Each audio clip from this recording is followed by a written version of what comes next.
ደሃው አስተናጋጅ በየቀኑ እንደ ቆሻሻ ለተጣሉት የኔ ቢጤ አዛውንት ምግብ ትሰጣቸው ነበር። አንድ ቀን ግን አቧራማውን መንገድ ያስደነገጠ ትዕይንት ተከሰተ። 6 የሚያብረቀርቁ ጥቁርና ዘመናዊ መኪናዎች አቧራውን እያቦነኑ መጥተው በደሳሳ ደጇ ላይ ቆሙ። በየቀኑ ምግብ ስትሰጣቸው የነበሩት ሁሉም ቆሻሻ ብሎ የገፋቸው ያ የኔ ቢጤ አዛውንት ዛሬ ጥቁር ሱፍ ለብሰውና በፈርጣማ ሰዎች ታጅበው ከወጣቱ ቢሊየነር ጋር ፊት ለፊቷ መቆማቸውን ማመን አቃታት። ይህ የኔ ቢጤ የነበረው አዛውንት በእርግጥ ማን ነው? የሀገሪቱ ትልቅ ቢሊየነርስ ከዚህ አዛውንት ጋር ምን ግንኙነት አለው?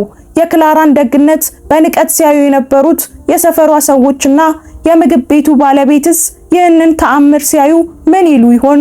ዛሬ እጅግ በጣም ልብ አንጠልጣይ የሆነ ድንቅ እውነተኛ ታሪክ ይዘንላችሁ ቀርበናል። ከመጀመራችን በፊት ቪዲዮን ላይክ፣ ቻናሉን ሰብስክራይብ በማድረግ አብሮነታችሁን አሳዩን። ይህንን አስደናቂ ታሪክም ከየት ሆናችሁ እየተመለከታችሁት እንደሆነ ኮሜንት ላይ ጻፉልን። አሁን ወደ ታሪካችን እንለፍ። ክላራ የህይወት ውጣ ውረድ ገና በለጋነቷ የመታት ምስኪን ወጣት ናት። ብቸኛ ናት። በዚች ሰፊ ዓለም ላይ የሚጠጋት ዘመድም ሆነ አይዞሽ የሚላት ወዳጅ የላትም። የምትኖረው ከቆርቆሮና ከጭቃ በተሰራች ዝናብ እንኳን በማትከላከል ደሳሳ ጎጆ ውስጥ ነው።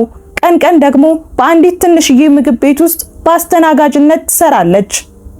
በዚያች ምግብ ቤት ደጃፍ ላይ ዓለም እንደ ቆሻሻ የገፋቸው አንድ አዛውንት በብርድና በፀሐይ ተቆራምደው ይቀመጣሉ።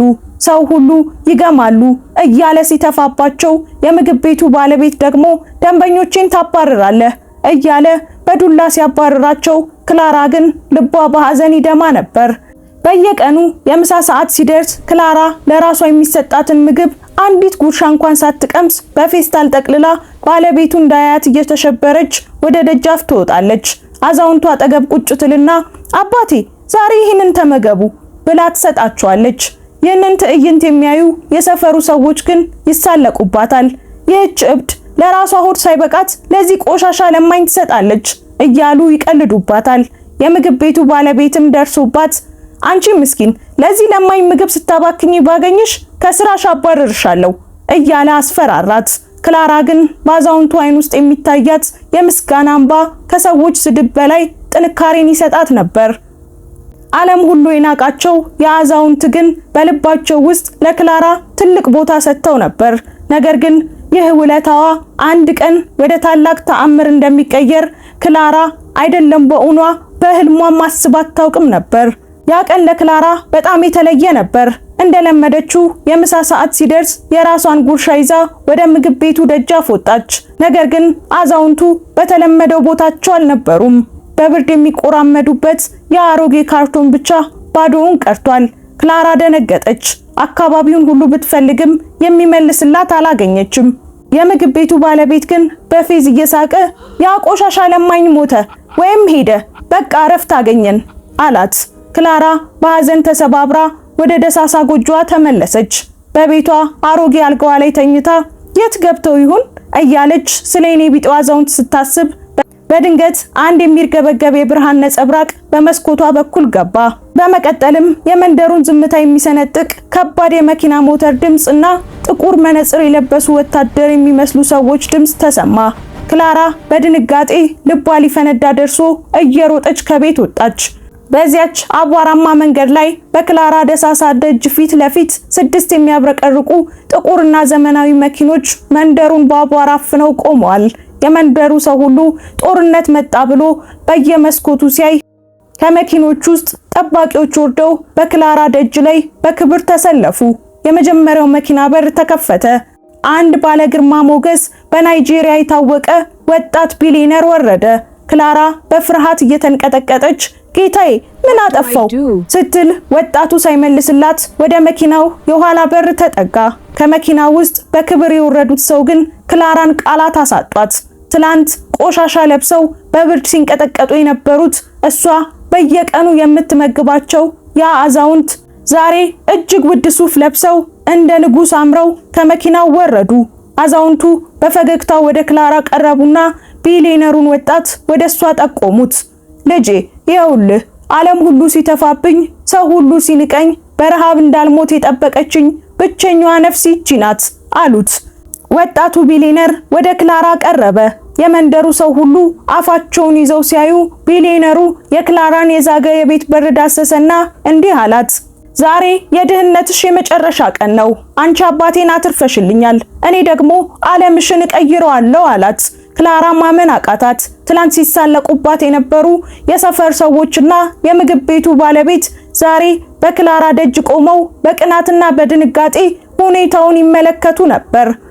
ክላራ አሁንም በድንጋጤ ውስጥ ሆና እንዴት ሊሆን ይችላል ብላ ወጣቱን ቢሊየነር ጠየቀችው።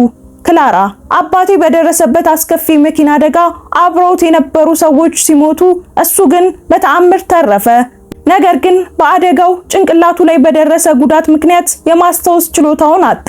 ወጣቱ ቢሊየነር ቀጠለ፣ አባቴ ማንነቱን፣ ቤቱንና እኔ ልጁ መሆኔን ጭምር ረሳ። ከአደጋ በኋላ ለረጅም ጊዜ ሲንከራተት ከከተማ ከተማ ሲዞር በመጨረሻም በዚህች አቧራማ መንደር ውስጥ ለማኝ ሆኖ ወደቀ። እኔ ለዓመታት በየሀገሩ በየሆስፒታሉና በየፖሊስ ጣቢያው ስፈልገው ነበር። ዓለም ሁሉ ግን ሞቷል ብሎ ተስፋ አስቆርጦኝ ነበር። አዛውንቱ የልጃቸውን እጅ ይዘው ወደ ክላራ ተመለከቱ። ልጄ ስሜና ቤቴን ብረሰውም ያንቺን ደግነት ግን ልቤ መዝግቦት ነበር። የማስታወስ ችሎታዬ ትላንት በድንገት ሲመለስ ከስሜና ከልጄ ስም በኋላ መጀመሪያ የጠራሁት ያንቺን ስም ነበር። ቢሊየነሩ ወጣት ቀጠለ፣ ትላንት ማታ በድንገት ስልክ ተደወለልኝ። አባቴ በህይወት መኖሩን ሲነገረኝ ማመን አቃተኝ። ቆይቶ ግን አባቴ የነገረኝ ነገር ይበልጥ አስለቀሰኝ። ልጄ በህይወትና በሞት መካከል ሆኜ ዓለም ሁሉ ፊቱን አዙሮብኝ ሳለ ልክ እንደ ልጅ የተንከባከበችኝ አንዲት ምስኪን ልጅ አለች አለኝ። ለዛም ነው አንቺን ፍለጋ የመጣሁት አላት።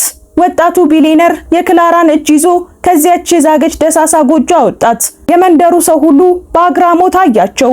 ክላራን ይዞ ወደ ቅንጡ ቤቱ ወሰዳት። መጀመሪያ ያደረገላት ነገር ግን አስገራሚ ነበር። በከተማው እምብርት ላይ ዘመናዊ እጅግ ግዙፍ የሆነ ክላራ የሚል ስያሜ የተሰጠው ምግብ ቤት ከፈተላት። ትላንት ሰው እንዳይሽ ተሸሽገሽ ሌላውን ስትመግቢ ነበር። ዛሬ ግን ዓለም እያየሽ ብዙዎችን በዚህ መመገብ ትችያለሽ አላት። በተጨማሪም ዘመናዊ መኪናና የሚያምር ቪላ ቤት ሰጣት። ነገር ግን ትልቁ ሽልማት ቁሳቁስ አልነበረም። ክላራ ወደ ቢሊየነሩ ግቢ ስትገባ የአዛውንት እንደ አባት አቀፏት። ልጄ ትላንት ከራስሽ ጉርሻ ቀንሰሽ መግበሽኛል፣ ዛሬ ደግሞ የኔ እውነተኛ ልጄ ሆነሽ በክብር ትኖሪያለሽ አሏት። ጊዜያት አለፉ። ወጣቱ ቢሊየነር በክላራ ንጹህ ልብና ለሰዎች ባላት ርህራሄ ክፉኛ ተማረከ።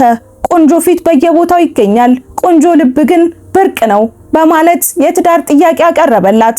ብዙም ሳይቆይ ትላንት በአቧራማው መንደር በአስተናጋጅነት ትናቅ የነበረችው ምስኪኗ ደሃዋ ክላራ የቢሊየነሩ ሚስትና የቤተሰቡ ንግስት ሆነች።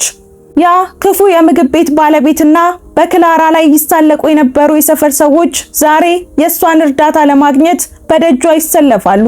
ወዳጆቼ የዘራነው መልካምነት መቼም ቢሆን አይጠፋም። ዛሬ በምታደርጓት ትንሿ ደግነት ተስፋ አትቁረጡ።